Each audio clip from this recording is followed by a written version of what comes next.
listen to me closely. Don't ever let people's opinions define you when you know who you are. Half of these people that have these opinions about you don't even know themselves. That's why they're seeking validation and don't know their own value. But then would make room to take all the investment away from themselves to analyze you. Has this ever happened to you? I've never had a self esteem problem, nor have I ever had an ego to stroke. Well, yeah, I do have an ego, but I know who I am, and I've never let my ego define me because I know what my value is. And I came from a family that I was already a broken horse. So as I navigated through my life, I never rose too high, but I never stayed too low.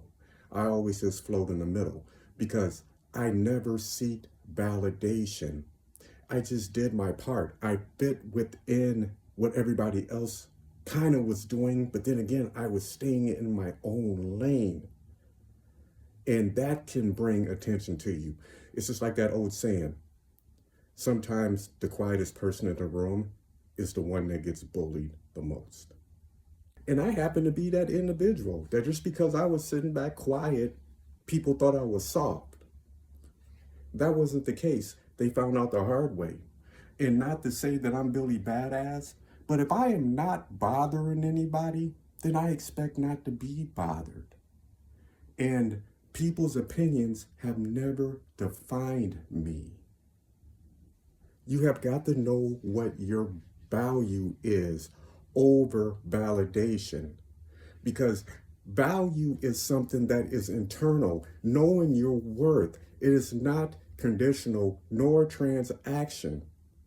You can't make a transaction when you're dealing with your own value. Validation is temporary. And if you look at the world right now and the way that people are acting, even in possibly your relationship, you might have somebody in your life that is seeking validation. And that is enough to be, that entanglement is enough to drive a person crazy. You need not be seeking attention. You have to know your value. You have to know who you are. And don't be defined by other people's opinions. Do you know how exhausting that is to be like, let's say you're in a relationship. Do you know how exhausting that is to have somebody tell you